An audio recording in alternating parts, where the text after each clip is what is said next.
not so sure. It may take up to 17 years before research findings make it into day-to-day clinical practice. To take one example that was particularly poignant for my family, heart disease.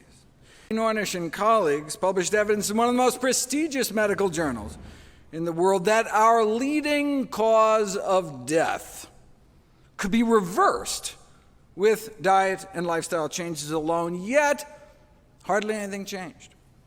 Even now, hundreds of thousands of Americans continue to needlessly die from what we learned decades ago was a reversible disease.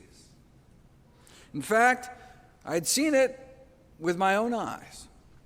My grandmother was cured of her end-stage heart disease by one of Dean's predecessors, Nathan Pritikin, using similar methods. So if effectively the cure to our number one killer of men and women could get lost down some rabbit hole and ignored, what else might there be in the medical literature that could help my patients, but just didn't have a corporate budget driving its promotion?